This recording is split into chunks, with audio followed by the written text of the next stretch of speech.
So welcome everyone to the 2025 Anne Hill Blanchard Uncommon Artist Lecture. Thank you for joining us across time zones today. I'm Mathilde Walker-Billo. I'm curator of programming at the American Folk Art Museum.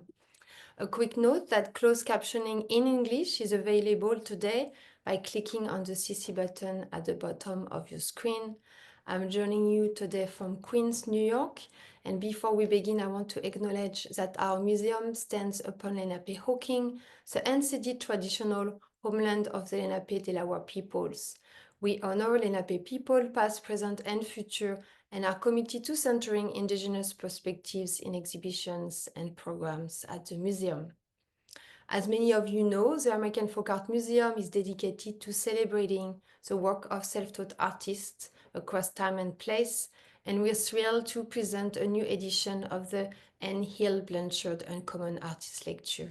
This series honors the late Anne Hill Blanchard, an inspiring and passionate leader in the field of folk and self-taught art, and a devoted supporter of the American Folk Art Museum. So this year's lecture focuses on South America, drawing on the themes and approaches of the American Folk Art Museum's exhibition Madalena Santos Reinbolt, A Head Full of Planets, on view through May 25.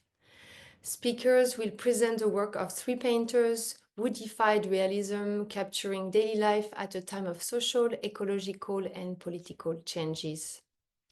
So we have a rich and exciting program today, starting with art historian and curator Gabriel Perez-Barreiro on new approaches to José Antonio da Silva's vast and singular production, followed by writer and curator Kiki Mazzucchelli on Helio Melio's forestial folklore, in which the Amazon plays a central role.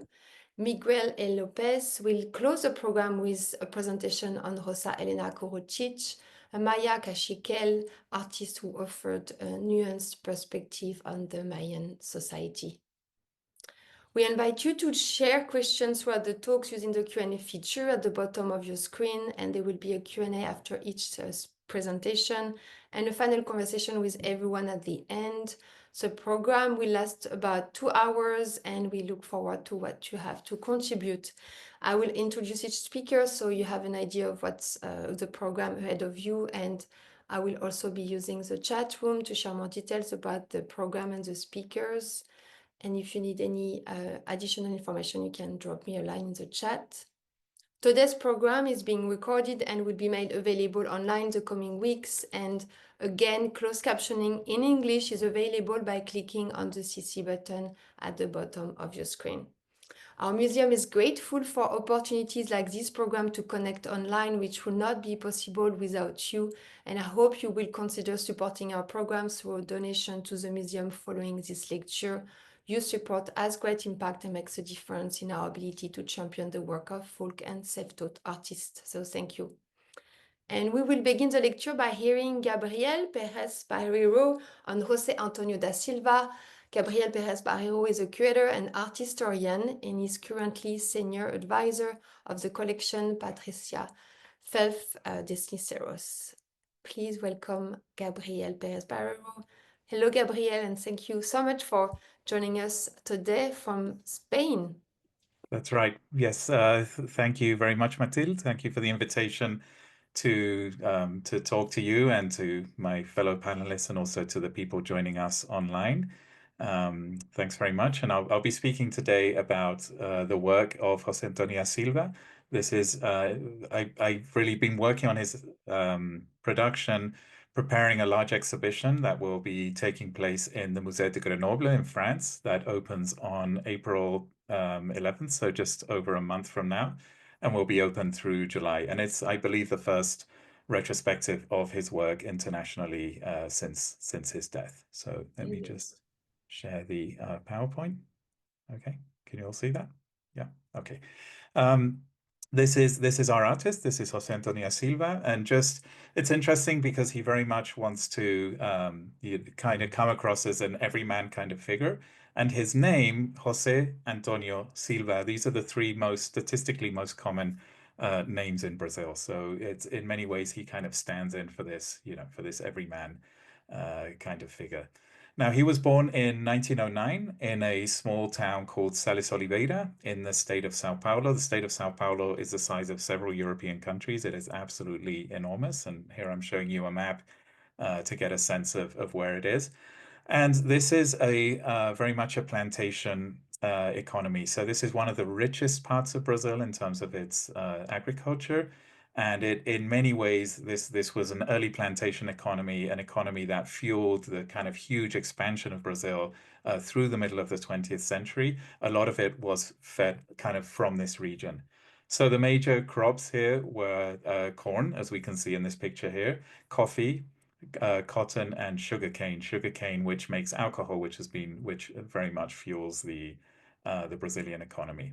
So we're in this small town where José Antonio da Silva was born. He told many stories. He was a great storyteller. He was as well as a visual artist. He was also a writer, a poet, a singer, a songwriter. He founded a museum of popular art in his city. So extremely active and very prolific person. So in his telling of the story, when he was working on when he was growing up on these coffee plantations, his first works were drawn literally on the coffee leaves, and that his father would be absolutely horrified and would tell him that, he couldn't be an artist. And so this very much this kind of origin story of him wanting to having this huge urge to be an artist. He had no training. He came from an extremely poor background. They were 16 siblings in the family, and his father was an ox cart driver. So they lived through periods of extreme poverty. They lived in charity housing through much of his childhood. And so he was very marked by, on the one hand, this very rural plantation economy, and then the specific kind of the popular traditions of that culture. So from a very early age, he learned to play the guitar. He would go to the popular festivals and, kind of be a fixture there in how he did it. In the 1930s, he married his first wife, Rosa, and they have children of their own. And he worked at this point in lumber, in wood plantations. And he lived in Spiritist charity housing. The Spiritist tradition is extremely powerful in Brazil, the followers of Allan Kardec. And so again, he tells a story that he would make many drawings and paintings on cardboard and kind of cover them in the house. And many of his neighbors who were Spiritists thought he was kind of possessed by the devil. So there was always this sense of his work, on the one hand, being very deeply rooted in a popular tradition and then being rejected. So we'll see this pattern kind of come back in many important ways kind of later in his life. The really key moment that happens in his life and in his art is in 1946. They open a Casa de Cultura, so a kind of local municipal cultural center in the nearby city, São José do Rio Preto. This was the large town which he later moved to. And they open this cultural center with a painting competition, like an open call for artists. So he finds 6 fabrics, not even canvas, just basic fabrics, um, paints on them, and sends them to the competition, just as a completely self-taught, no background in the visual arts before this, other than his drawing on the leaves. And he wins the first prize.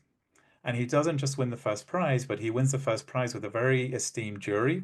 So some of the leading kind of intellectual figures of Sao Paulo at the time, the city of Sao Paulo, Rolival Gomes Machado, Paulo Mendes de Almeida, João Cruz Costa, give him the first prize and are extremely excited that they have found kind of this genuine talent. Apparently one of them goes back to the hotel and says, Pintora vista, we have found a painter. We found the real painter. So they give him the first prize.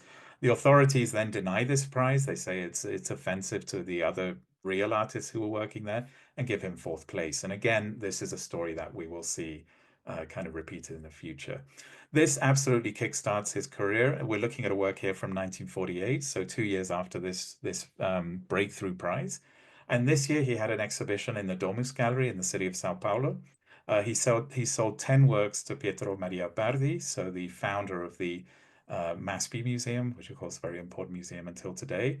And many of these, he also gifted works to Nelson Rockefeller that were supposed to be for MoMA, although these works until today, nobody quite knows where they are, but that was certainly the idea. So he really was already becoming a very successful, a very visible artist with works like the one that we're looking at right now. This is a work where he's painting the village scenes in this very sort of schematic, but also very expressive way. Now, in 1951, the Biennale of Sao Paulo is founded, the second oldest biennial in the world. And he wins the acquisition prize in a jury that was led by René Dornecourt, who at that point was the director of the Museum of Modern Art in New York. So an absolute kind of breakthrough for this artist who, had no training, who had just had his first exhibitions, first in the Cultural Center, and then in this commercial gallery. Now sorry, here's another work more or less of that period where we see again this very very schematic, very simple. In this case, showing the effect of a drought on the town. And here we have the burning, which this is the burning that would happen to clear the land for then the crops to be able to grow again. And we'll see this theme come back a little bit later in his work.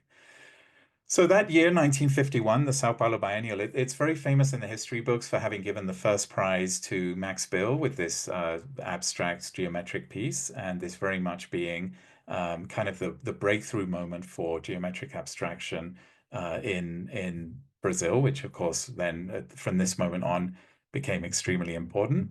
And this is the piece on the right-hand side that Jose Antonio da Silva won his prize with. So one of the things I'm just going to make a very brief parenthesis is to talk about the kind of coexistence of these two traditions at the same time. The second part of which has been a little bit kind of marginalized, perhaps, in these histories. And so the fact that both of these were being supported by the same institutions, by the same collectors. So the founder of the biennial, Cicilo Matarazzo, was an avid collector of the work of Jose Antonio da Silva, as well as a supporter of the early works of geometric abstraction. So although we tend to think of these as opposed aesthetics, in fact, they're in a certain way complementary. And this is a way we can kind of rethink the history of art in the 20th century in a country like Brazil. But this wasn't just exclusively a case in Brazil. And I'd like to draw two very quick parallels. One is to Venezuela, another country that had an extremely important geometric abstraction tradition. We can see, for example, in this work by Alejandro Otero on the left, but the same people, again, who supported and were championing the work of Otero were also collecting the work, for example, of Armando Reveron, self-taught artist who lived on the coast, in the Caribbean coast, very close to Caracas. And so, again, these two traditions coexisted. And outside Latin America, we can look at cases like St. Ives, where we had artists like Barbara Hepworth, who of course was a great supporter, as was Henry Moore, as was Jim Eade, of the work of the Cornish fisherman Alfred Wallace, and they collected and supported and promoted this work avidly. So what we're trying to do is kind of draw this idea that these two traditions are not exclusive, but actually in some way codependent, showing two different sides of the modern experience. What I'm going to do now is just run through fairly quickly the different groupings. So he was an extremely prolific artist. He must have produced thousands of works throughout his life. He also destroyed many works as he was making them, or at least this is what he tells us. And so, in fact, one of the challenges in putting the show together is that there was just so much work, and it's also been very avidly collected. So collectors in Sao Paulo, many have 30, 40, 50 works by this artist. It's not like they were not there or not visible. Much less institutionally, very heavily collected in the 40s and 50s, and then much less moving on. So what I did for the exhibition was kind of group them together in thematic groupings and thematic rooms. And I'll just run through those quickly. So perhaps his most emblematic works, the ones that we tend to think of, or people in Brazil, when you mention Jose Antonio Silva, they think of works like this. So these fields, and of course, these are the plantations on which the area in which he grew up. And they're presented in this very schematic way. There's always a very high horizon at the top. And then this kind of these vanishing points and this very abstract representation of the crops. In this case, this is obviously a cotton field. And then we see these trees, and then those forms, those red forms on the top are oven birds, where they make that particular kind of nest. And he would often paint these in a bright red color. Here we have some that are really verge very much on the abstract, a complete kind of simplification and synthetic work, and they often have these cloud figures, as you see on the very top of the horizon. Um, and in some cases, we have, for example, here where the trees are being cut. And interestingly, he would often represent the place where the tree was cut in red, or in this case in red and in a kind of mustard color, almost as if suggesting that they were bleeding or somehow hurt. There are many different ways to read these works. He himself didn't talk very much about that in that sense, but we always have this sense, this progression, and then this very abstract and very schematic way of representing the crops in the landscape. As kind of subgroup of these fields is when the burnings, the queimadas, which, as I say, was the way that they would kind of clear the land for the next crop. And in this case, he would produce what I think are really some very remarkable works that kind of verge on abstract expressionism. If you were to just to isolate a part of one of these works, it would almost seem like a Pollock or something like that, right? And just this very gestural, very loose, very sense of paint that he has in these. So again, we'll see that there are works here that range from the 1950s to the 1990s. He kept coming back to these themes. Here's another one again where we see this very loose, very graphic sense of brushwork. And in fact, they would often refer to him, and he would refer to himself, and we'll come back to this, as the Brazilian Van Gogh. And I think it was very much because of works like this. He was very keen on representing the life of the village. He was a very proud, what's in Brazil is called caipira culture. Caipira is a kind of a redneck, would be perhaps the closest translation. So someone from a rural background. He would often write in his works with misspellings. He was very kind of proud of his humble background and his sort of folkloric traditions. And so he would represent his village life in many ways and write extensively about them. So here, for example, we see people beating the cotton after it's been harvested, and then some very strange. I mean, he often would come with these a few works that were verging on the bizarre, and this is one case where there's a surgery that's happening in the village, and he's represented it in this kind of pointillist style with this skeleton standing on the side. Not without humor. And as we see, again, always right on the edge of kind of a very abstract treatment on the surface, but then a very figurative work in other ways. He was also very interested in representing religious scenes. And one of the very interesting things he would do was kind of take religious scenes and then put them back into the village. So here we are in a kind of village with a school. You see the children here, you see the nuns kind of hanging out, and here's the crucifixion happening, sort of right in front of you in the village.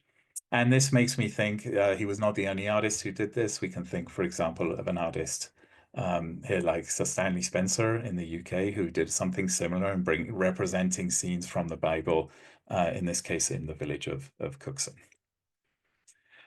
Here we have the entry into Jerusalem, and we have a field. So again, this sort of slightly recalls those works of the fields that we've seen, but there you see all the little faces in the fields as if the plants had somehow come to light and are greeting Jesus as he comes into Jerusalem. So these works are very. I think his religiosity was genuine, but there's certainly not without a touch of humor. Or, for example, in a work like this, where he is showing Christ the Redeemer in the Bay of Guanabara, it could be Christ himself, or it could be the statue of the Christ, of course, the famous Christ with his arms open, and we see the Bay of Rio right behind him. And he writes here, and this was pretty common that he would write in the works. He says, Eita Brazil, like, okay, Brazil. He says, Christ is the greatest, but nobody wants to be Christ.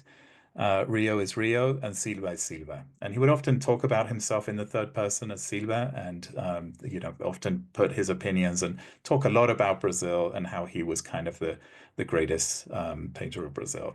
And then there's a sub-genre of work that goes throughout his career, which was still life paintings, which were extremely powerful. Many, for example, scenes like this where we see a basket full of flowers. And on the bottom here, he's written his name and date, and he's written Que Beleza, like how beautiful. Misspelled Beleza is with a Z, not with an S. But this was something he would do fairly common, and with some of this kind of pointilliste, almost pointilliste technique, and then very thick impasto up in the area with the flowers. Um, a work like this where we see I mean I love this piece because it's like a watermelon, a knife, a spade, and then the hand, sort of kind of all the elements that go in, harvesting and then eating the watermelon. Sorry, excuse me.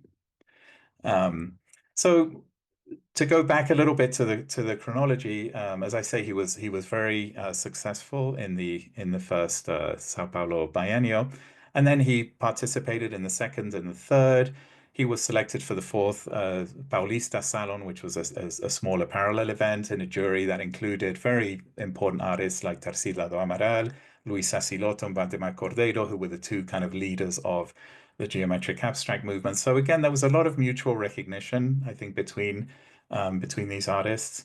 Um, then in the fourth biennial, when there was a whole change of motto, he was rejected by a jury that included his original sort of supporter, Lorival Machado, and he was very upset. Then he was back in 1961, having been exempt from the jury. But then in 1967, there was another key moment, just as there was in 1946, which is when he sent a long list of works to be selected for the ninth biennial, and only two were selected. And so at this point, he was absolutely furious and had a really strong reaction against Albania and broke definitively with that structure and very much with the kind of artistic elite and the whole idea that he was had have his work subject to that. So from this point on, many of his works would kind of include diatribes against the Sao Paulo elite, and he would say he was the true painter of Brazil, that he was the only one who really understood what the country was, and that these were isolated and, sort of elitist figures who only lived in the city of Sao Paulo and they couldn't speak for the whole country. This man certainly had an advanced ego. So, for example, we have a work here that is called The Three Geniuses of the Greatest Painting in the World. He puts himself in the middle, Picasso on the right, and Van Gogh misspelled on the left. And this was very much kind of the idea he had, that he was truly a genius, one of the great artists of the 20th century. He had absolutely no problem. He did not want to be relegated into any secondary status. He very much rejected any kind of label. And then there were these incredible works I found pretty incredible. So he would paint the jury members of the biennial, or in another painting of the board of directors of the Museum of Modern Art in Sao Paulo, and he would show them hanging from their neck, and Jesus above, who was kind of passing judgment on how these people didn't understand Brazil. He writes here on the side, the biennials are Brazilian. I am Brazil. Eu sou Brasil. I am Brazil. He said I was very mistreated by all these people. They're all terrible. Let's defend what is true. Let's defend what is ours. And then he's sending them to hell, and you see the little devil down at the bottom, kind of giving them a little spike. Um, Even in a work like this, that's just a straightforward still life that would seem to have no political content at all. He's written on the handle, biennial goodbye. So this would just come back in again and again in his work. And then a whole series of self-portraits like this, where he would depict himself with a muzzle, as if he had been, silenced. And he would say, this mouth has been covered. It was the biennial who did it. Do you see that? And then on the side, he's saying, I'm free. I paint what I feel. I like what I paint. So this kind of defense of himself as a genuine artist. And the reason, and I'll finish with this, is to me, one of the really salient questions of Silva is precisely this one, that his kind of rejection against an elite that could choose, when he was fashionable and when he wasn't fashionable. And so often we expect the kind of popular artist, the folk artist, to be in this kind of position of humility, that they're humble, they should always be grateful for the opportunities.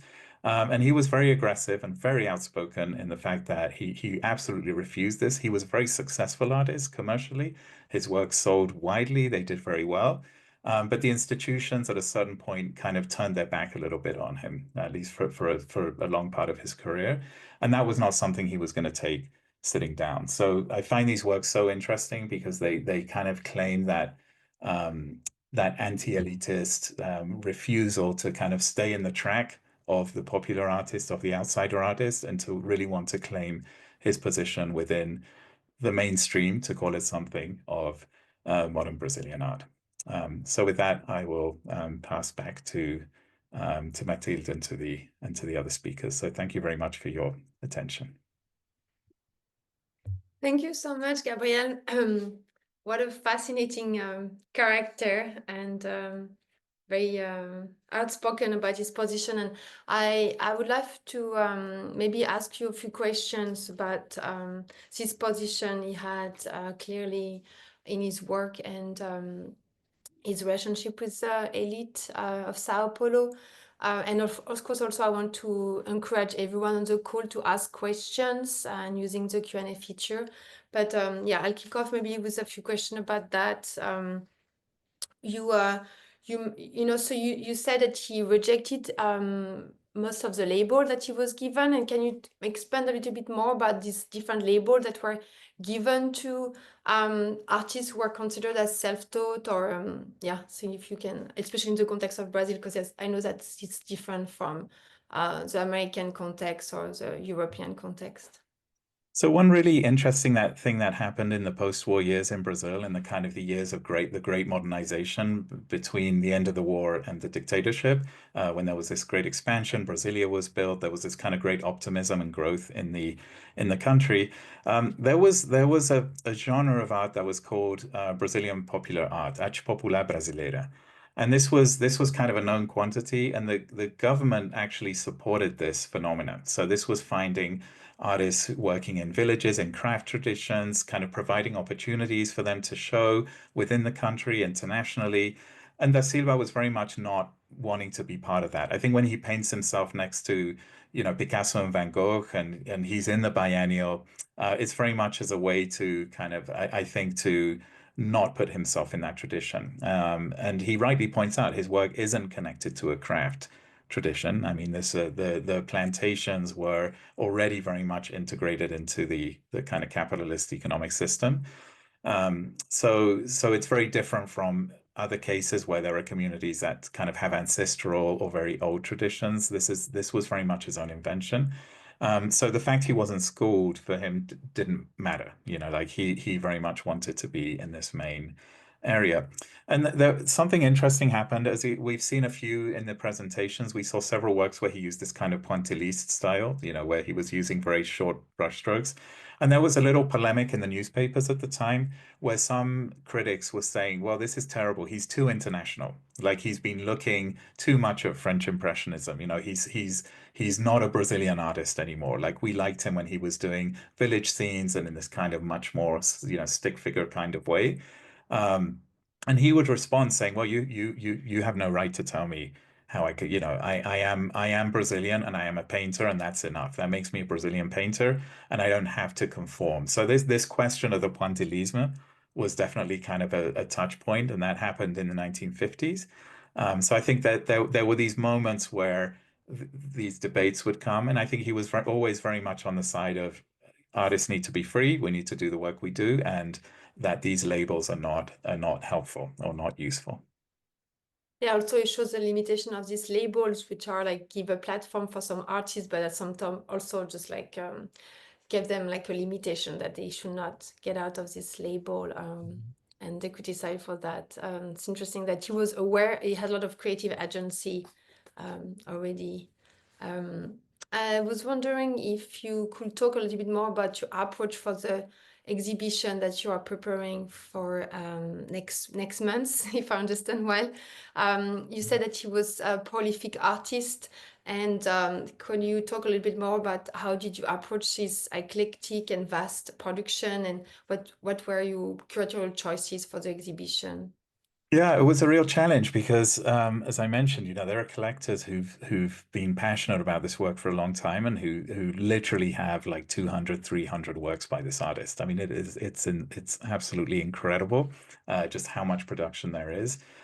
Even the Museum of Contemporary Art in Sao Paulo has I think 40 or 50 works by him. So number is not the issue. It's not the case. For example, Helio Melio, who the next artist we're going to see, it's very hard to find works by this artist. I mean, it's a smaller production, and there was much less. So So there was kind of the problem of the abundance, and then he would repeat the same iconography. So those fields that I showed, the cotton fields or the corn fields, um, I may have seen like 200 in so how to choose. It was a real kind of methodological problem, because it's not even the case that the earlier ones are better than the later ones. I mean, there are works from the 1980s which are absolutely fantastic. There are earlier ones, and it was a little bit uneven. So in the end, I just kind of went to a very old school, embarrassingly old school methodology, kind of connoisseurship. And I would just look at whenever I had an appointment, say, listen, I'm going to be here for like several hours. You can leave me alone. And I'm just going to sort of spend a lot of time with the work. And after the sort of 5, 6 minutes of looking at the work, you really start to see if it holds kind of how complex, and you can start to detect ones that were done in a hurry and not. So it's not at first glance at all. And in fact, and it's not by photograph. I often found that works that I thought in a photograph would be definitely in the show. And then I would come across them and they just didn't hold the attention the same way. So it was really important to have physical contact with them. They don't photograph terribly well. And then it was really important to have time in that physical contact. So that was the way that I found to navigate through, because I couldn't find like an external, another way of finding which ones were. In other artists, it can be pretty clear. It's like there's a certain period, or there's a certain format, or a certain size. There are things that you start to see.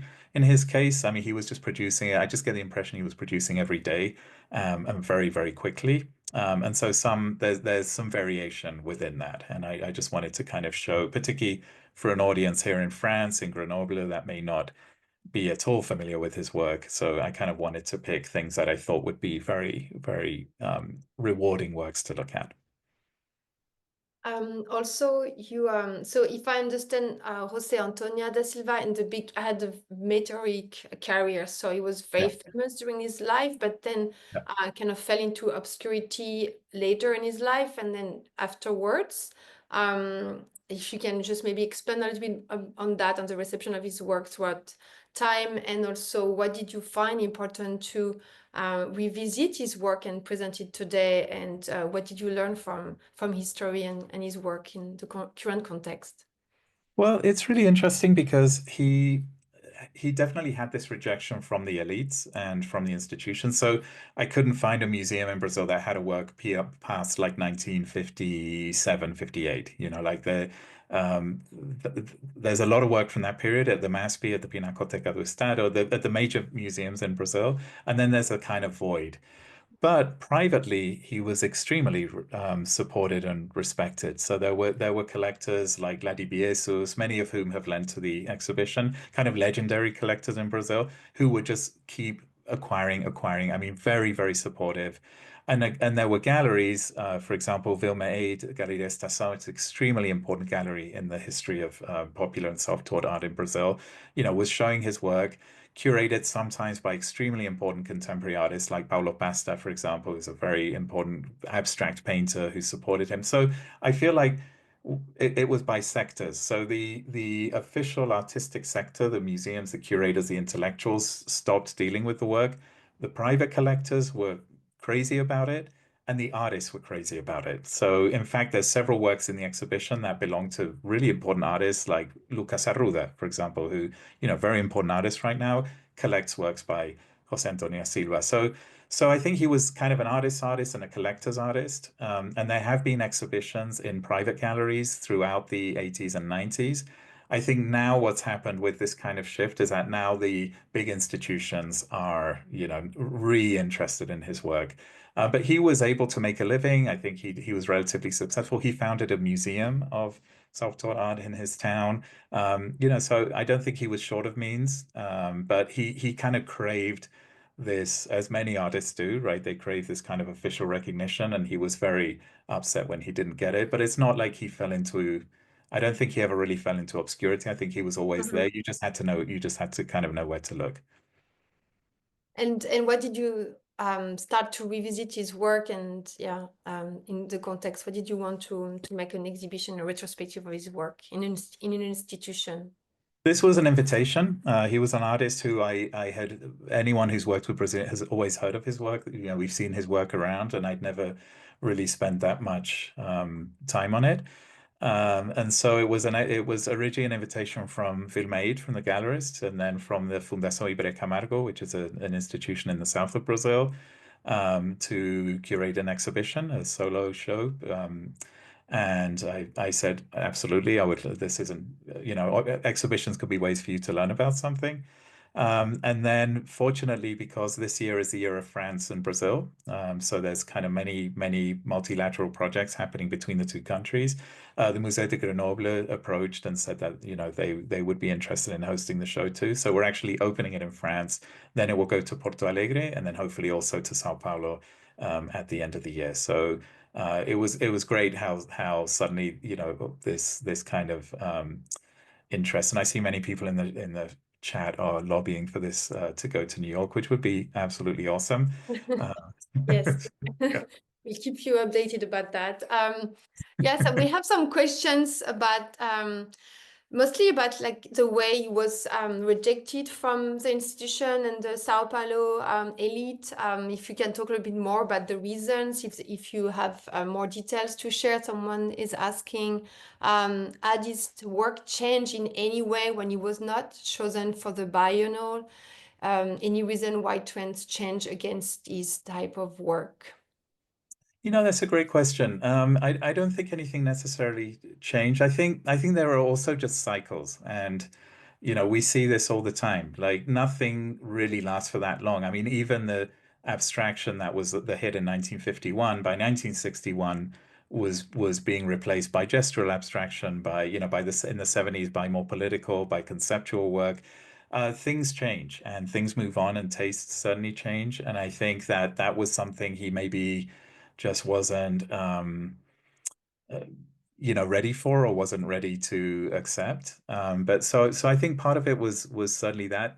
I also think that it's partly a consequence. He apparently had a very strong personality. He had this big ego, and generally curators or museum don't like artists coming and telling them that they're the most important artist in the world and that they deserve everything and that they should get rid of everything else. I mean, this happens.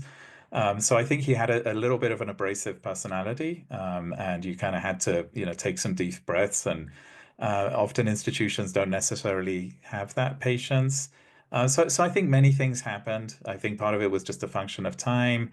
There's also newspaper articles from the time that they got very upset that he started to want to charge a lot for his work, and they felt that this was inappropriate, that he was maybe too commercial an artist, to then be, again, institutions like artists be successful but not too successful. So I think there's a number of factors there that may have been, playing into this exclusion, and a social class thing. I mean, this elite was an elite not just intellectually but also socially, and this was a man who didn't hide his origins, sort of didn't play the game, so he didn't have the behaviors or the sophistication to hang out in that world, which is a very very elitist world too. Yeah, it's interesting. We learn a lot also about institutions, right? And institutional curators and how they Definitely. they behave and their selection process. Thank you so much, Gabriel, for this presentation Yeah. and introducing us to this wonderful and character and his work. And good luck with your exhibition. We'll see you a little later for a final conversation with everyone. Now I'll invite Kiki Mazzucchelli to join us. Okay, Kiki is joining us from Brazil. Hi, Kiki. So nice to see you. So you will share your research on Helio Melio. And to introduce you, so Kiki Mazzucchelli is a curator, writer, and editor, and since 2022, she has been the artistic director of Galleria Luisa Strina, where she's in charge of the artistic program and special project. So please welcome Kiki, and you can kick off your presentation.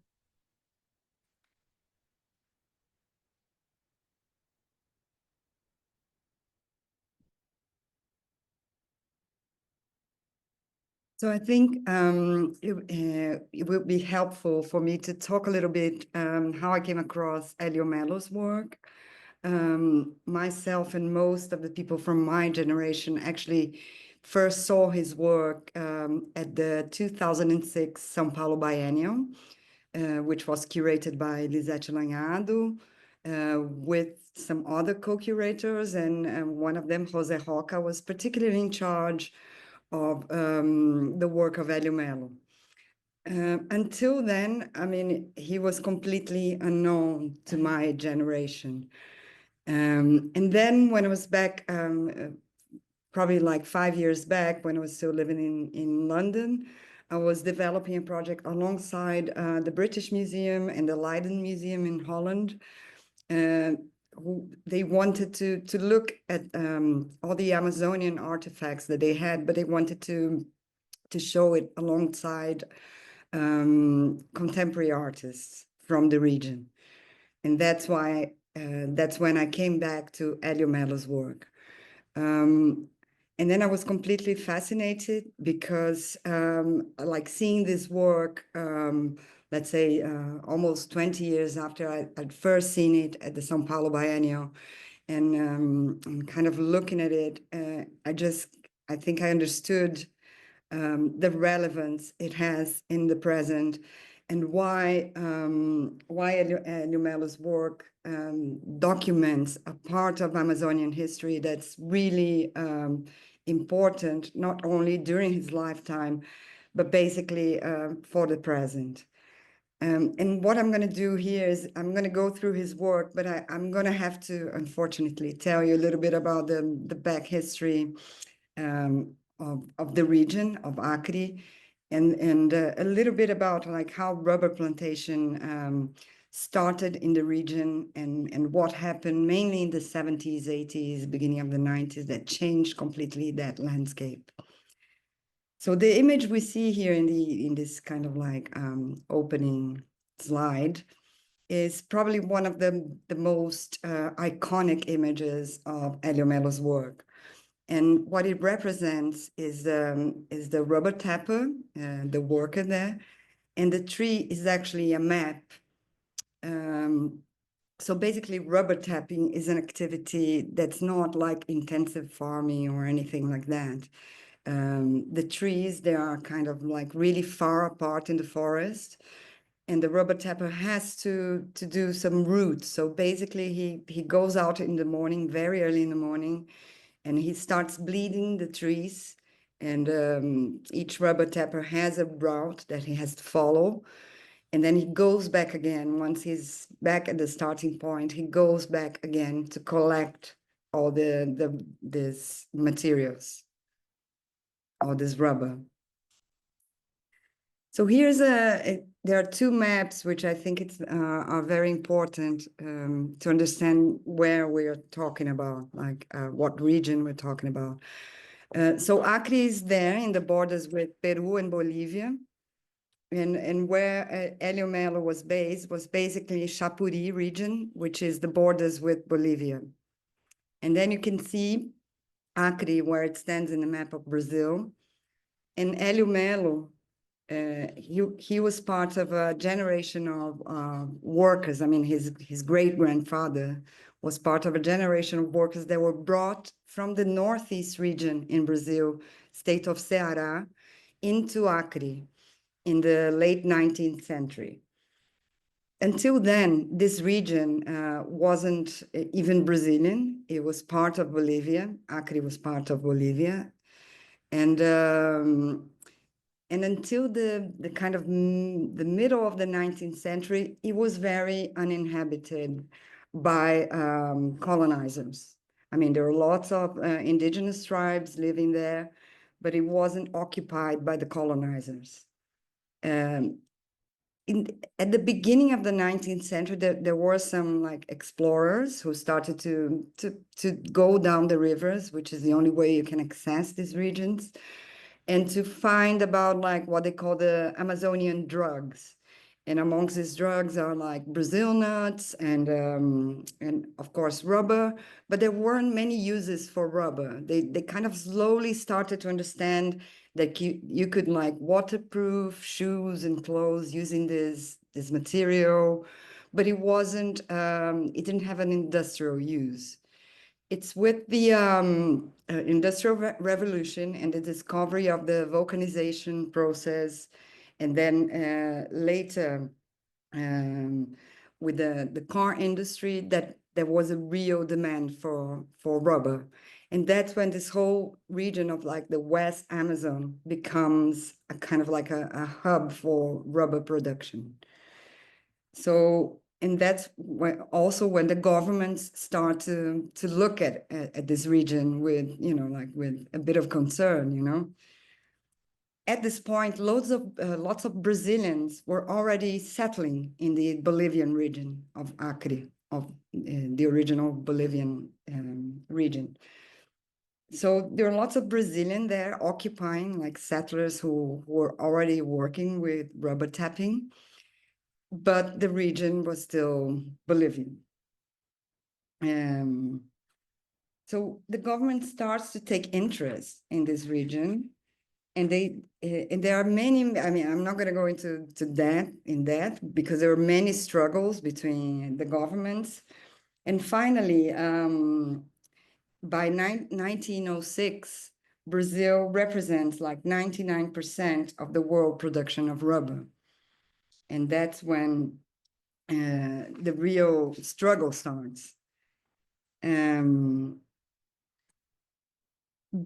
Acre only becomes a Brazilian territory, a Brazilian state in 1962. So this whole time it was always like a contested territory. And in 1903, Brazil basically buys it from Bolivia. So Bolivia gets a financial compensation, and Acre becomes a territory. It doesn't have the status of a state, but it already belongs to Brazil. And then there's another chapter in this history, which is, I think, probably the greatest act of what they call like biopiracy that happens at the end of the 19th century, when a British explorer called Henry Wickman took seeds of the rubber tree and takes it to the Kew Gardens in London and starts to reproduce them. In Brazil, apparently in that Amazonic region, they had attempted to grow the rubber tree in a more intensive way, because if you see if you remember the map that was in the opening of the presentation, a worker had to walk like many kilometers every day to extract a little bit of rubber. What they attempted to do was to plant those trees together in Brazil, but that didn't work because there was some kind of pest that would infect the trees and they would die. Now, Henry Wickham took the seeds to the British colonies in Asia, and he managed to plant them in a more intensive way. So what happens is the price of rubber for Brazilian rubber really drops and the industry collapses. And it only recovers during World War II, when the Japanese take control of the British colonies, and then the US and Brazil make a commercial arrangement to restore the production of rubber in the region of Acre. It's also worth mentioning that the type of rubber trees that you had in other parts of Brazil were what's called caoutchouc, which is a tree that to extract the rubber, you have to kill it. And the kind of tree that we had in Brazil, in Acre, was a species called Hevea brasiliensis, which is a very strong tree, and you can bleed it many times, and it'll, if it's well kept and it's done properly, you can extract a lot of rubber over a long time. So basically, during World War II, Brazil and the US make this pact.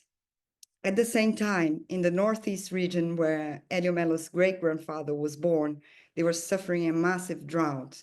So there was this issue of like, how you're going to get workers to settle in the region of Acre to extract this rubber. So they actually went to recruit people in the northeast of Brazil. And they called it a war effort. So all these people that were coming from the northeast of Brazil, they compared themselves to the soldiers that were going from Brazil to fight in Italy, and so it was framed by the government as a war effort, and lots of promises were made to these workers. So they were offered pensions, and they were offered that they would be returned to the original homes once the war was finished. And of course, that didn't happen. But Helio Melio's great-grandfather was one of these people, and he managed to thrive more than other workers who were living in a kind of like semi-slave regime. And he actually managed to buy land. So Helio Melio is born in a rubber plantation in 1926, and he stays there until his 30s. That's when his mother dies, and he's fed up with the kind of lifestyle, not the lifestyle, but with the exploitation of workers. And then he goes to live in Rio Branco. And that's when he starts to paint more intensively. So these are just images of Helio Melio in the forest. And it's very important to talk about this because Helio Melio's work is totally linked to his early life in the jungle and with the lifestyle of the rubber tappers, and everything he paints is related to this. So here you can see one of his paintings from the 80s where he portrays the seringueira, the rubber tree, with the cuts that the tappers make to extract the rubber. So many of the paintings are like either depictions of workers or the instruments, like he makes lots of paintings where he depicts the instruments that are required for the extraction of rubber. And I think like José Antonio da Silva, he's someone who goes back to the same themes over and over. He usually worked on paper and using natural extracts from plants. The one you see here on the right, on the left, is painting on canvas, but the one on the right, which is more typical, is done on a type of like carton paper. Sometimes he uses colored paper. But it's basically, like his work is basically about the everyday life of the rubber tappers and the instruments they use. Sometimes he tackles the mythology of the forest, like depicting, like extraordinary beings. And then great part of his work is also very political, because he lives in this moment where when the funding for the war effort ceases, which is, it goes on until the 60s, until the military government takes over, there was still funding for the rubber tappers. But that ceases with the military government in 65. And that's when local authorities start to worry, because they need to develop this region, and they feel like they need to bring another kind of economy into the region. And then there's a moment, a very critical moment in 1970, when one local governor starts to travel to the southeast of Brazil and actually kind of promote the use of land in the Acre region for cattle farming. So basically the land had some value, but it wasn't really valuable. And for cattle farmers in the southeast, it was still very cheap.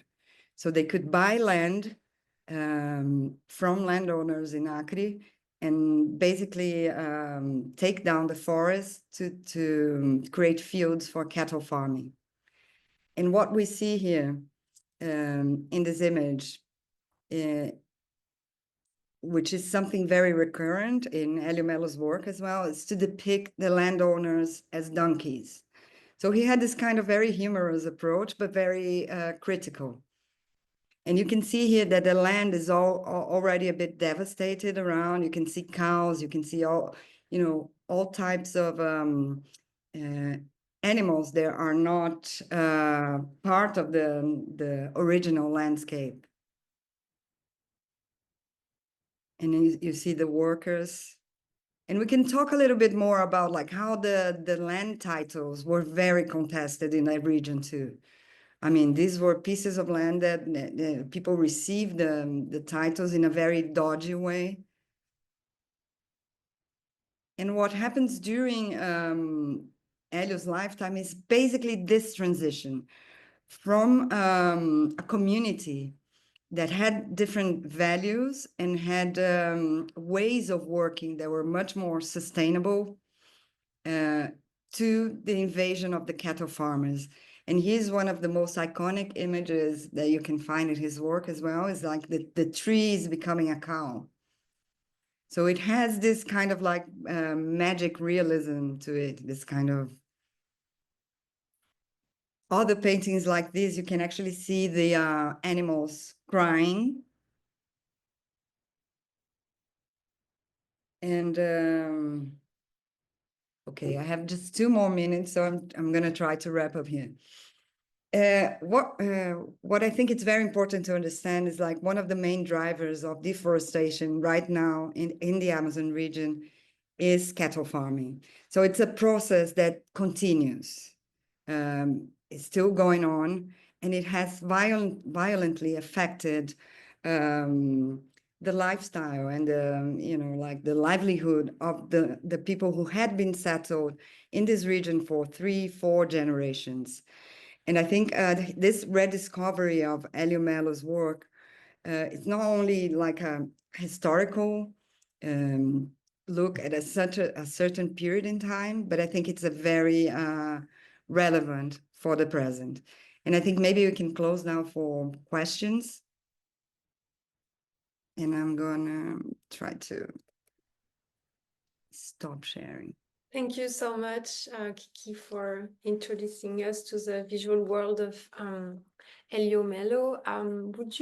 Maybe it would be interesting to start the conversation, and I encourage everyone to share their questions, but maybe if you can talk about his palette, his very distinctive green palette.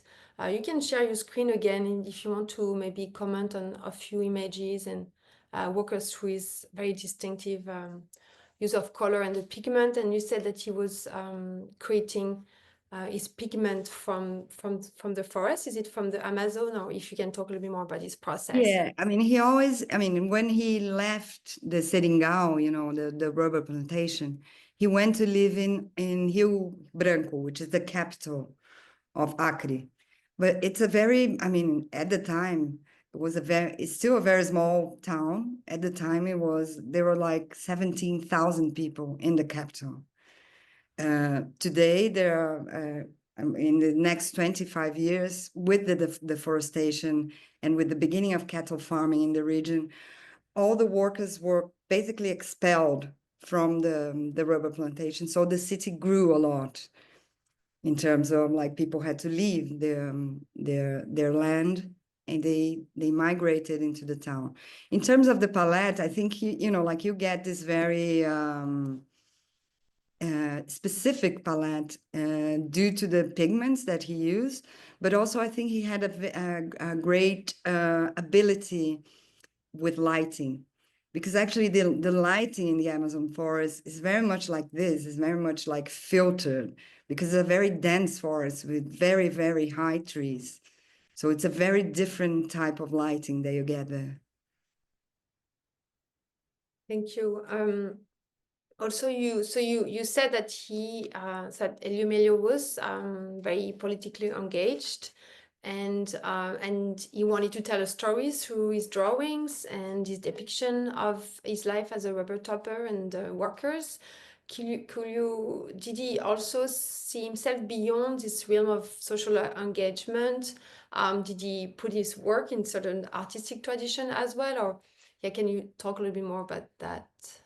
I mean, he was commercializing his work, but I think very differently from José Antonio da Silva. He was in a region that was very remote. So he was like, he considered himself as an artist, and he had a lucky stroke in Rio Branco, because when he moved, he actually started working as what's called a catraieiro. So the city is divided by a river, and there were no bridges by the time he went to live there. So it was basically taking people back and forth to cross the river. That was his first job. But then I think in the 70s, a bridge was built and he lost his job. So he was doing stints like working as a barber and then like, you know, just trying to make a living. And at some point, someone from a governmental organ offered him a job as a guard. But basically it was just an excuse to give him a job and a place to work as a painter, because he was very much cherished by the local community. He also played rabeca, which is a kind of violin. So he was very much active in the local community. He was also very close to the unions that were formed in the 80s. So one of the most important unions that were formed in Acre, and one of the first unions, was of the rural workers. And he was very close to these people. And rural workers basically mean rubber tappers in Acre, you know, like that's what a rural worker is. So he was very much connected, and he was seeing what was happening to his peers and to people who had the same kind of background as he had. So he really had like this kind of educational vocation as well. So he wanted to tell people from the city who was losing these costumes and this tradition and, you know, like all this historical background, and kind of like, oh, embracing the cattle farming is going to be great for us. To tell them about other ways of living. And one of the important things that happened during that time is this union started to propose new models for new economic models for the region. And one of these models actually came into fruition, which is called the extractive reserve. So it's basically a natural reserve where you're going to preserve the forest, but the people who live there are going to have a kind of viable economic activity. So they really believed in this model. And this is the model that was later adopted for quilombos in Brazil as well. And I mean, there are lots of problems. There are lots of violence in that period too, like especially in the 80s and 90s.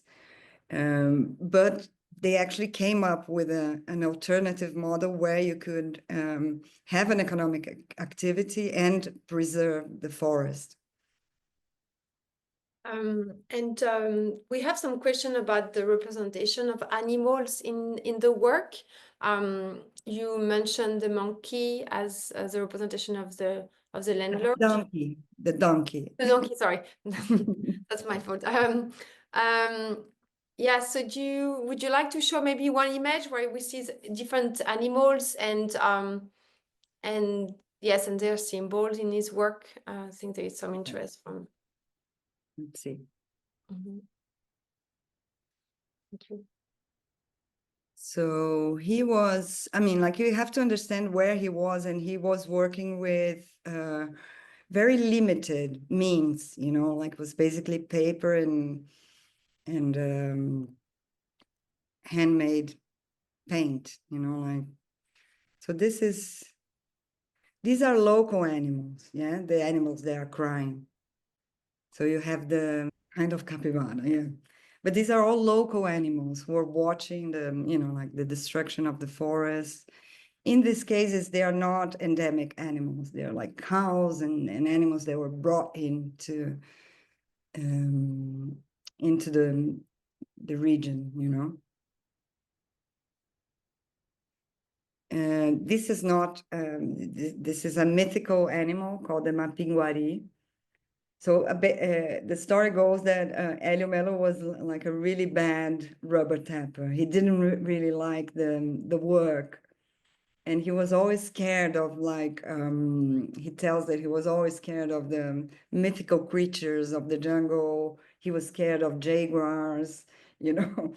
So that's why when he went to live in Rio Branco, it was kind of a relief for him as well. As much as he depicts and appreciates the lifestyle, he wasn't a very good rubber worker. Like to depict them and not to do the job. Yeah, and here's the donkey. Yeah, it's like in this position of power, the level of exploitation of these workers was unbelievable, because they came from another territory originally, but they already came in debt because they didn't own the land. So they were always in debt with the landowner. They didn't have access to, let's say, grocery shops, or so they had to buy everything from the landowners. So as much as they worked, they were always in debt.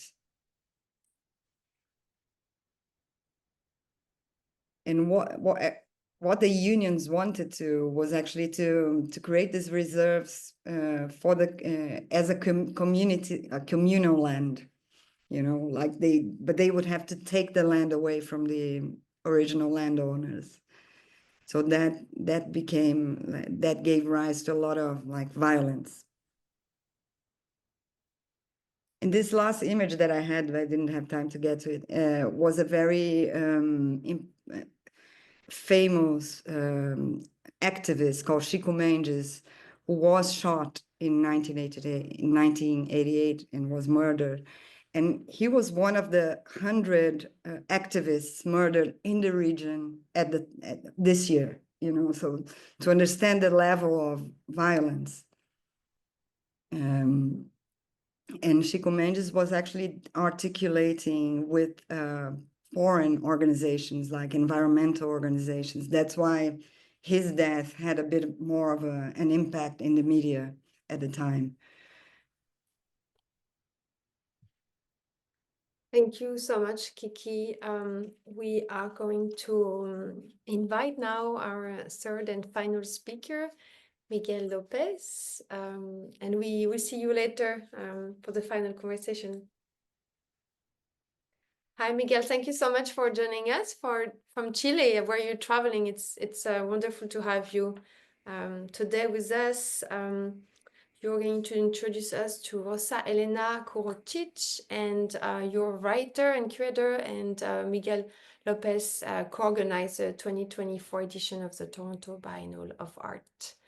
And yeah, please take it away, Miguel. Thank you for being here. Thank you so much for the invitation. Yes, I'm traveling. I am actually in northern Peru, and I'm so happy that the internet is working very well.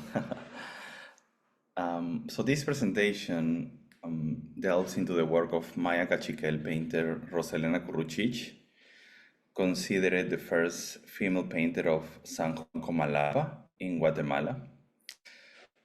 She did not have formal art school credentials or training. She gained and developed her artistic skills by observing a family member painting her grandfather, Andres. Even when her desire to pursue painting was not welcome at the time, she found in the craft a space to document her memories, share her stories, and reflect on her position within her cultural context, which ultimately helped to expand the lineage and boundaries of local art traditions. Like many indigenous artists, Rosa Elena emerged outside the canonic and established Western art worlds, often labeled as primitivist, amateur, or naive. Much indigenous art and art practices informed by vernacular culture have been disregarded in avant-garde and high modernist historiographies due to the absence of skilled professionalism. Rosa Elena's work illuminates creative genealogies that extend beyond the dominant Western values and categories in art, which have historically reinforced exclusionary cultural hierarchies based on gender, class, and race. And actually, something that I forgot to mention when you invited me to this talk, Mathilde, is that, like Gabriel, I'm also preparing a museum exhibition featuring the artists that I'm presenting here, Rosa Elena, and this exhibition will showcase more than 80 paintings from various collections in Guatemala. And it is scheduled to take place later this year in Mexico City. Next slide, please. So I wanted to start by showing this map. Here we can see Comalapa in Central America. Comalapa is a small rural town in Guatemala's western highlands. It has a total population of approximately 50,000 inhabitants. The majority of the population belongs to the indigenous group of Cachiquel Maya, with Cachiquel as the official language. Rosa Elena, the artist, was born in 1958 and taught herself to paint in the mid-1970s. Her meticulous miniature paintings, next slide please. Her meticulous miniature paintings, as we can see here, represent traditional customs, artisanal techniques, religious festivities, and more personal, intimate scenes. A hallmark of her work is the detailed depiction of diamond or zigzag patterns and an array of embroidered threads found in Maya textiles, representing eye-catching displays of them in interior spaces. Next slide, please. Here, for example, we can, the title is La Señora llamando a la olla, habla la tierra. We can see that Rosa Elena portrays a ceremony where a person is calling or speaking to the earth, likely requesting prosperity or seeking a good harvest. As you can see, the house is filled with threads, blankets, and colored woven pieces. In her paintings, women are always depicted wearing traditional huipiles, which are hand-woven garments from Maya culture, commonly found throughout Central America and Mexico. Next slide, please. The diverse patterns and symbols woven into these textiles reflect adaptations of designs from ancient Mayan civilizations. In pre-colonial Central America, huipiles were primarily used in ceremonial, religious, and social contexts. Over time, they became more widely accepted in everyday life. They convey Maya perspectives on the world, distinguish ethnic affiliations, and highlight the connection between the body and territory. Next slide. As her paintings make explicit, wearing the huipil is very important for constructing communal life. While only a few paintings show women weaving huipiles, they constantly appear, women constantly appear, the huipiles constantly appear worn and reclaimed as a form of embodied knowledge that is transferred and recognized in daily communal interactions.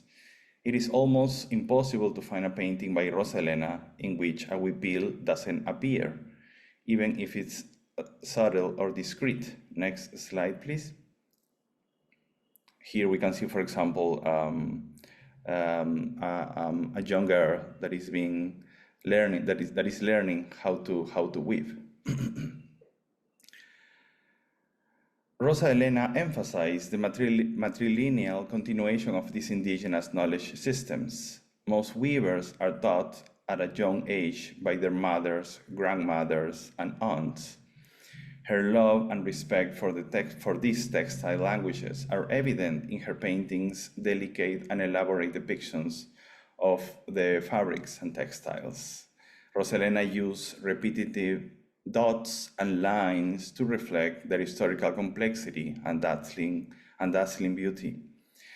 The meaning of the huipil's patterns, symbols, and color schemes is in constant transformation, varying according to geographies and generations, even more now that globalization and the privatization of communal lands have been weaving a primary source of income for indigenous women.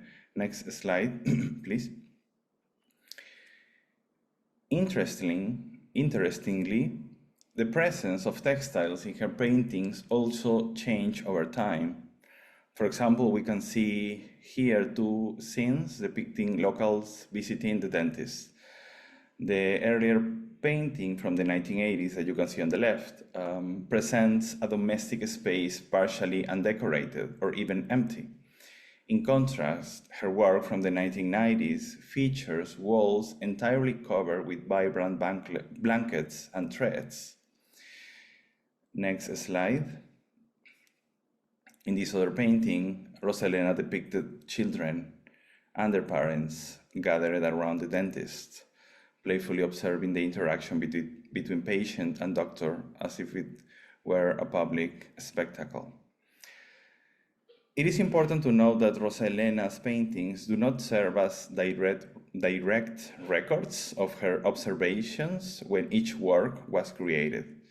Instead, they capture images retained in her memory, primarily depicting the activities and customs of her town during her childhood or histories that she heard from her grandparents.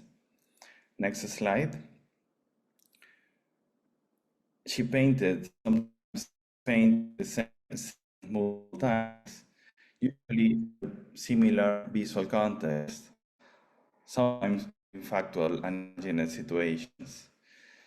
It is also interesting how the prominent presence of textiles in her latest paintings from the 1980s contrasts with the progressive erosion of communal ties that was brought about by the rise of neoliberalism during that decade in Central America and across Latin America. Next slide.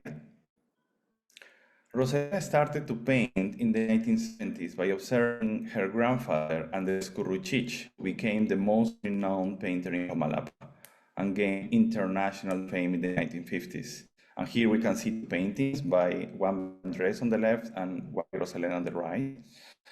These actually were recently displayed at the Venice Biennial, marking one of the first moments in which the work of both was presented in dialogue.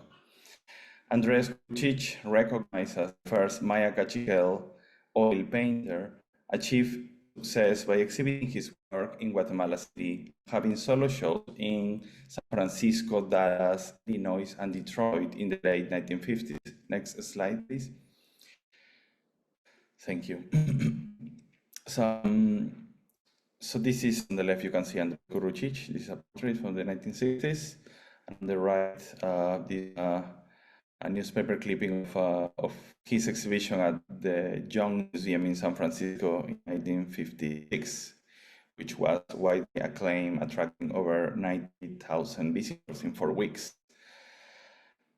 Andres Curruchich's success catalyzed Comalapa's transformation into a center for Maya art and home to hundreds of artists. Next slide, please.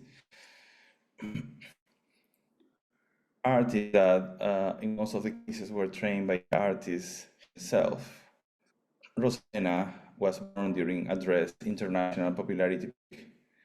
He passed away in 1969 when he was 11 years old. She decided to become a painter the following years, but her ambition was not entirely well received.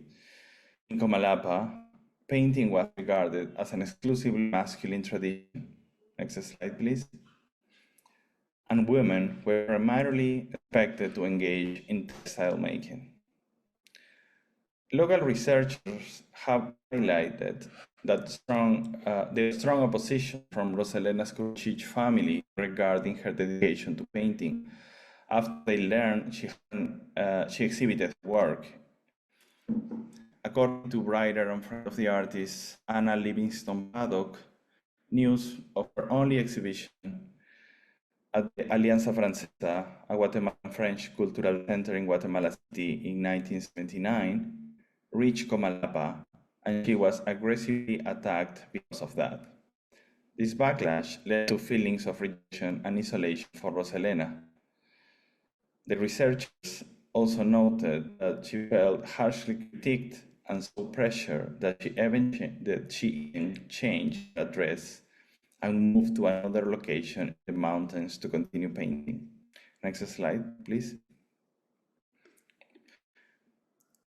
The miniature size Curruchich paintings as a practical response to the need to create in secrecy. Their small dimensions made them easy to transport and sell discreetly during a time when Comalapa, along with many other areas of Guatemala, was engulfed in the civil war violence that lasted from 1960 to 1996. The researcher Asturias de Barrios and Berger noted that Rosa Elena wrapped miniatures carefully in a handkerchief, which she then cautiously brought to the capital to sell to trusted individuals in absolute secrecy. Collective works dynamics and communal collaboration, particularly women's labor, were among the primary focus of her paintings. Next slide, please. Presentando a las mujeres que construyen casitas, introducing women that build houses, is a remarkable example of the artist's emphasis on women's leadership. You can see here the painting. The portrait is colorful and cheerful, with textiles again taking center stage. All of the paintings reflect on the complex gender arrangements within social systems, communal systems, that exceeded a more traditional gendered vision of labor. Next slide, please. Resulting in multiple forms of participation of female community members in the organization of collective life beyond only domestic and reproductive work. Here we see a group of female lumberjacks in preparation for a local festivity. Her commitment to representing women includes showcasing women-led committees, focusing on various political strategies, organizational forms, communication, and decision-making processes. Next slide, please.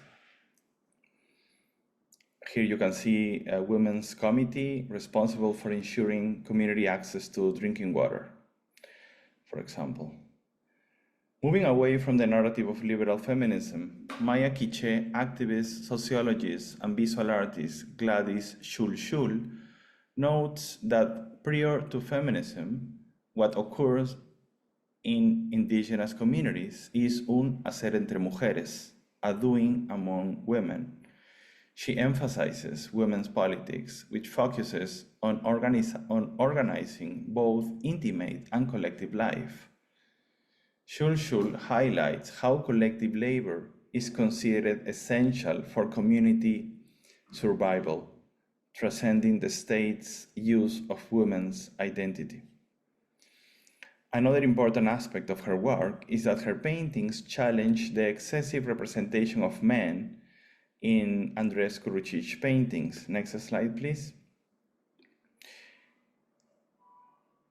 Next slide. In his grandfather's work, men are often portrayed in positions of power and widely occupying public spaces. These two paintings depict a game where a person climbs a grease pole during Comalapa's local festivities, while Andrés depicts numerous men wearing hats and only a few women, often accompanied by a child. Rosa Elena presents a majority of women in the public square. Her artworks rarely depict individualized characters working without the support of community members or detached from their surroundings or territory. Next slide, please. Here we can see the community asking for protection to the spirit of the mountain. Her paintings stress the importance of the active participation of all members of society in communal activities to gain access to the right to be part of the community. By depicting collective life forms, she highlighted the interconnected relationships and joint production of value by people and nature, which exist alongside or in parallel to increasingly capitalist social structures. Next slide, please. This painting that is really beautiful is dedicated to the milpa, an ancestral Mesoamerican agriculture technique passed down by many indigenous generations. And this knowledge knowledge system is very important because it's based on the symbiotic relationship between crops, typically including corn, beans, and squash. But it can also include other fruits, vegetables, and grains. The title in Spanish, Tapiscando Mazorcas, is a common expression of Nahua origin used in Guatemala, El Salvador, Honduras, Nicaragua, and Mexico to describe the act of harvesting corn by cutting the cobs from the plants. And the milpa is really important and has a large political implication because it embodies the ideas of reciprocity and cyclical regeneration. It challenges how monoculture, both as an agricultural and cultural form, seek to limit, control, and standardize life. Next slide, please. Another important difference between her earlier and later work is the color palette and the body features. In her 1980 paintings, you can see the characters that the characters have elongated shapes and darker skin tones. On the right, you can see a painting from the 1990s that have a more vibrant spectrum of colors. This time, the faces are smaller and rounder, allowing the textiles to take center stage, along with other elements like pottery and wooden sculptures. Rosa Elena's work was exhibited only once during her lifetime at the Alianza Francesa, as I said, in 1979. And during her career, her work did not receive exposure outside of Guatemala, except for her participation in Santa Fe International Folk Art Market in 2004. Next slide, please. She actually presented her work with the help of her friend Anna Livingston Paddock. Next slide. This is a few images of my first encounter with her work in January 2018, an indigenous commercial gallery in Panajachel, La Galería. Next slide, please.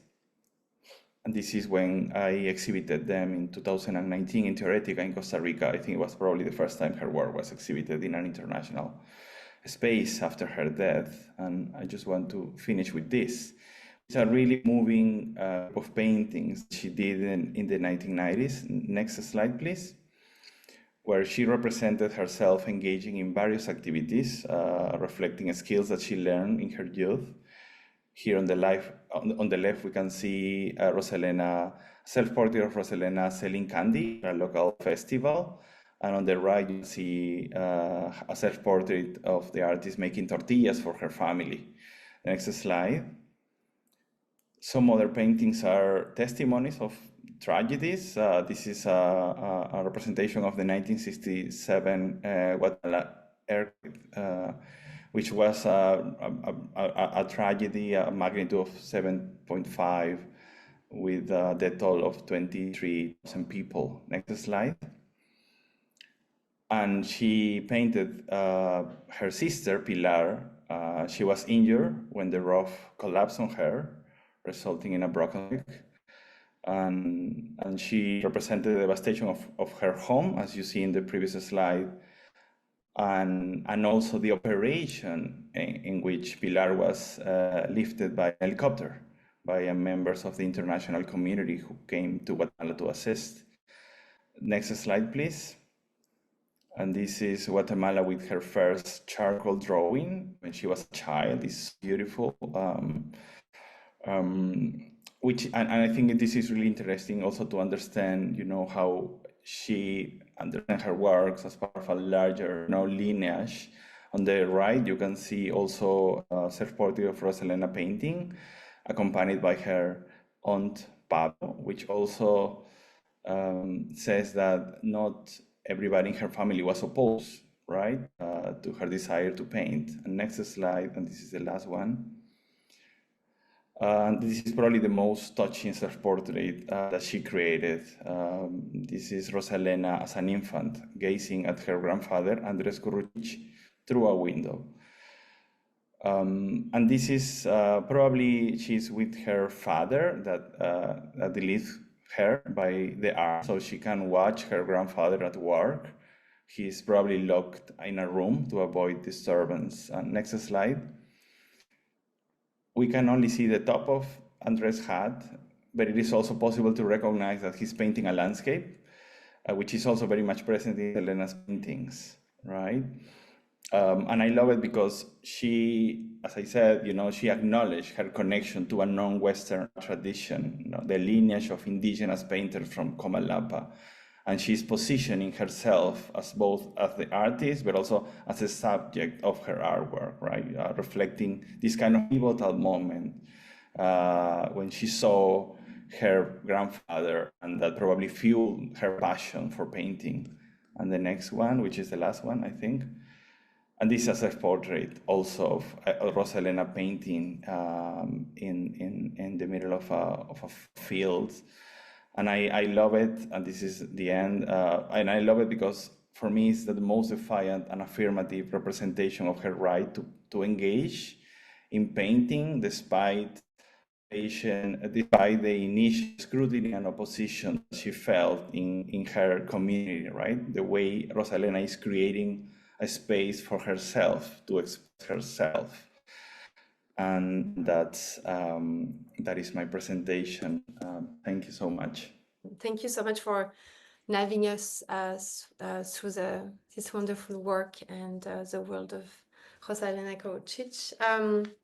I was wondering if you talk a little bit more about her reception and how she, because she worked in secret, you said, so how did the work circulated during her lifetime, and also you mentioned the fact that she was included in a Santa Fe International Folk Art Market exhibition in 2004, and she created a relationship with Anna Livingston Paddock. So if you can talk a little bit more about this relationship with this person and the role that she played in the circulation of the work. Yes, well, yeah. She only had one exhibition in 1979, and she basically sold her paintings in secrecy. She offered them to specific individuals. Some of them actually work in social organizations, in cultural organizations, but she never had a formal exhibition after that. And the only chance, the only one opportunity to show her work was at the Santa Fe International Folk Art Market in 2004. According to a newspaper, she actually showed 60 paintings at the art market, most of which were sold. And actually, the newspaper also mentioned that she earned around $7,000, highlighting that it was the largest amount of money that she ever made. And the presentation at the folk art market was possible by Anna Livingston Paddock, who was promoting her work already. Anna is a bridal photographer from Santa Fe, who also has a residency in Antigua. So she's basically, split her time between these two locations.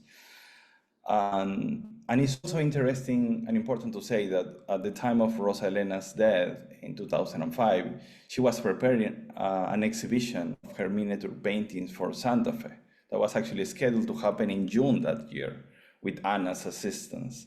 And that would probably, this would mark her second solo show, right, following her exhibition in 1979. And after Rosa Elena passed, I know that Anna donated some of her paintings to a museum in New Mexico. And Anna is definitely very important. She played a really important role. Anna told me that she met Rosa Elena in the early 1990s through a mutual friend, Anna Livingston Paddock, a writer and photographer. So she met Rosa Elena through a mutual friend in Antigua, and she encouraged her to paint, right, and to share her stories through her art. Anna purchased her works and also provided materials to help her to continue creating. So she actually have a really beautiful collections of her paintings, of her miniature paintings, and I know that she aims to publish a book featuring testimonies because she interviewed Rosa Elena in the 1990s. And I think the book is going to be a key contribution to better understand her practice. Thank you so much.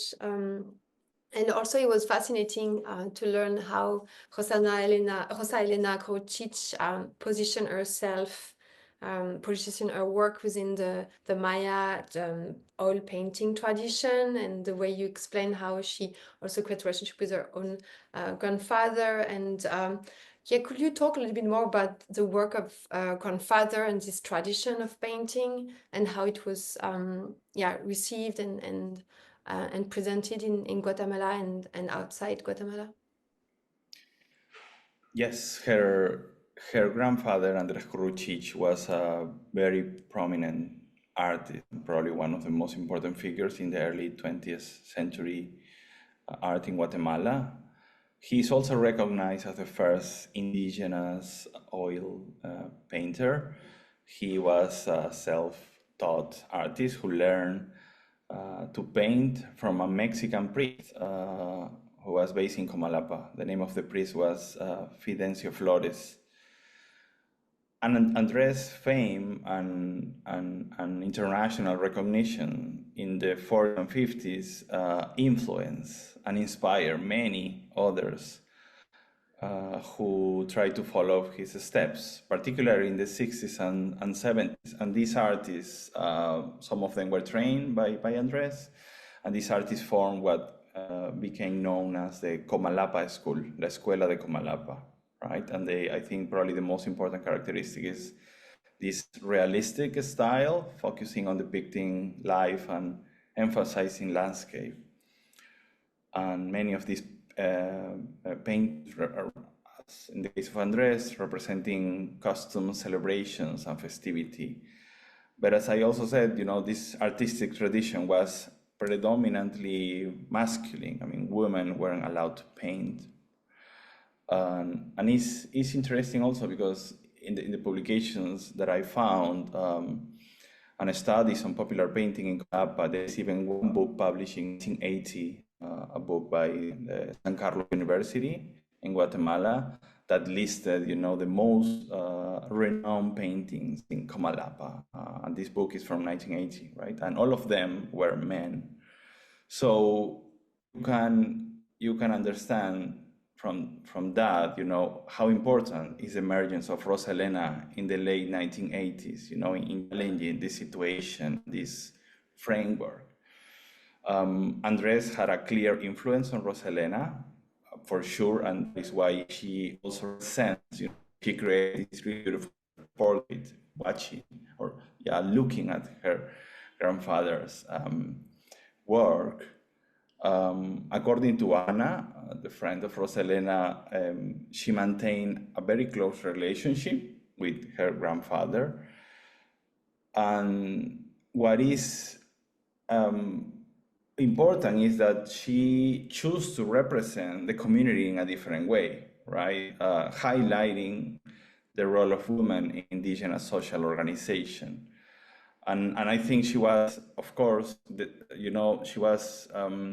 she has this determination, to challenge that masculine tradition. And because of that, she also presented herself in many occasions, painting despite everything, right? But also recognizing the importance of this non-Western art tradition. I mean, she's not that, she wanted just to expand probably, the tradition to create a different framework for other women to come. And that actually happened, in the last part of the 1980s.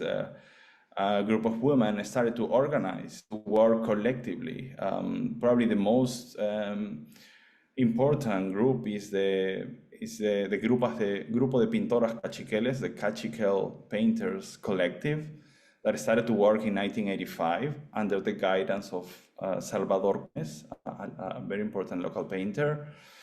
And actually the first name was the Pintoras Surrealistas Cachiqueles, the Cachiquel Surrealist Painters, and then they changed the name for the Cachical Painters Collective. So, you know, by that time, the late 1980s, Rosa Elena was no longer living in Comalapa, but the path she opened was really important for others to continue her legacy.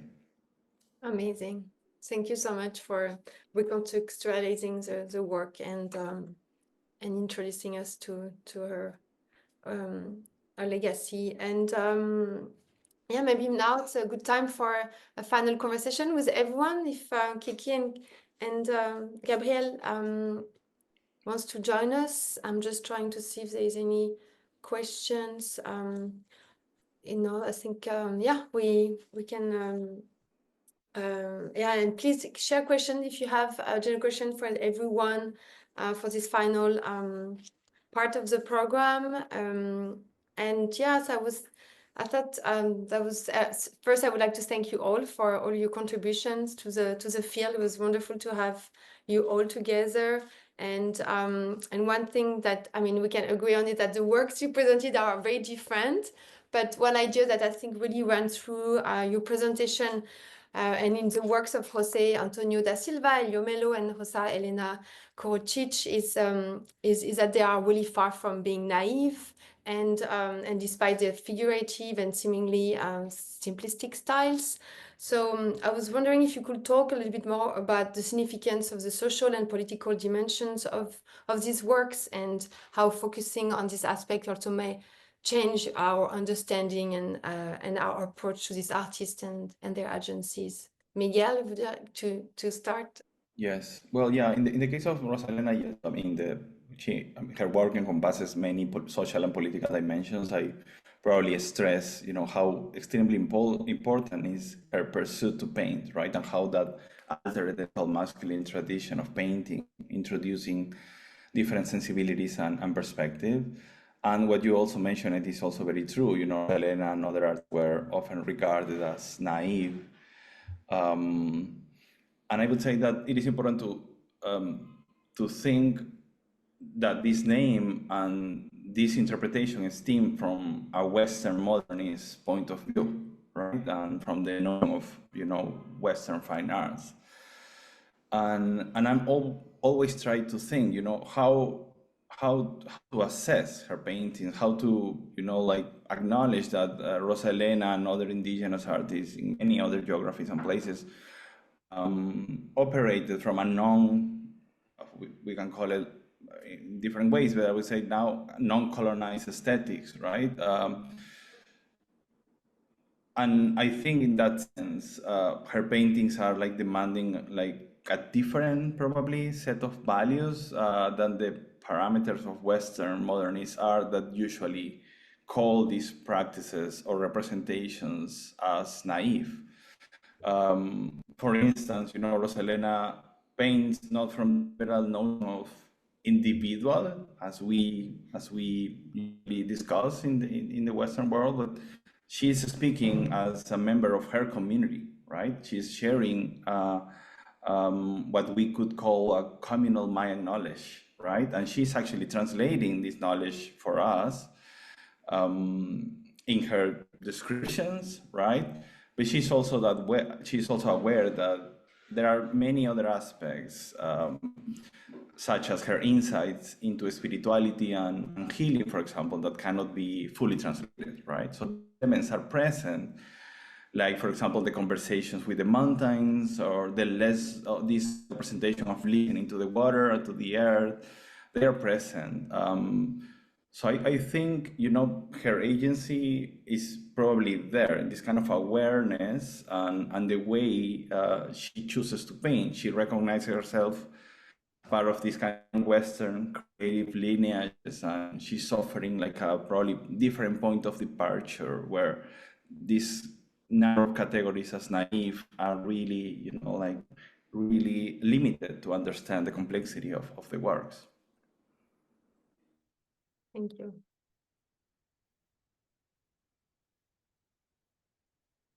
Do you want to, maybe I can say a little bit about Helio as well. Or I guess I spoke too much about the political and social side in my presentation already, but yeah, I think is the same situation, you know, like Helio Melio is someone who did not have an academic education, and he's a self-taught painter. And but I think what he does in his work is something completely new in a way, you know. And I guess if you want to compare it to like Western sets of values and, you know, think about like historical avant-gardes and this idea of like disrupting a certain aesthetic language, I think all these artists do that in some way, you know. It's not merely repetition of an existing tradition or pattern, but I think they all, in their way, they actually break with those traditions. They bring something new into the table. I think maybe to answer, I'll pick up one of somebody in the Q&A had asked the question, could you comment on the fact that Silva does not fit inside the current focus on minority periphery artists, parentheses, Black, Indigenous, Queer, and Silva does not really fit in these. Could this be an issue in terms of interest in his work? And thank you, whoever asked that question, because it's true that Silva was a white heterosexual male painting in the great tradition. He wanted to be Van Gogh, he wanted to be Picasso. So he didn't make any special claim in that sense for necessarily a different practice. He wanted to be recognized within that tradition. And that his humble background should not be an obstacle to that. If we think, I think in this period, in any period, there are multiple claims and layers to the sort of search for visibility. So Da Silva's visibility could be covering that of somebody like Helio Melio. It was much easier for Da Silva to break through and be recognized, and he was far away, but not that far away. And the whole kind of agro-business of which he was a part, even at the very lowest level, is very, very much a sort of cultural part of Brazilian culture, generally a conservative part of it. The kind of caipira culture, as I mentioned, is to some extent the closest would be like a redneck culture in the United States.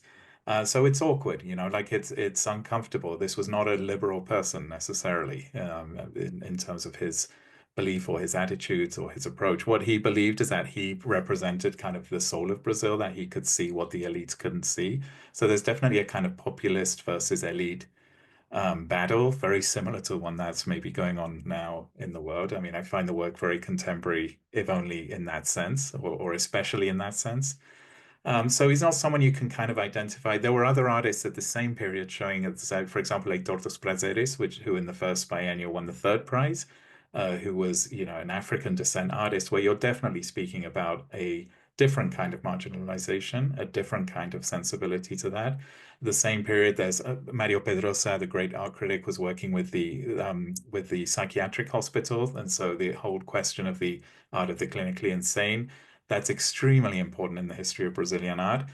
So there's just multiple, it's like a very complicated cosmos of things. And I think that right now, maybe curatorially, we kind of want to jump on anything that's not, mainstream and central, as if it's part of the same kind of claim for, and they're not. These are very, very specific things. And I think bringing them back to their context and to this, I mean, we've seen three entirely different operations and from entirely different backgrounds and looking for different aims too. And I think that specificity is where the conversation starts to get really interesting. Not putting them in a sense, putting them together to be able to take them apart again.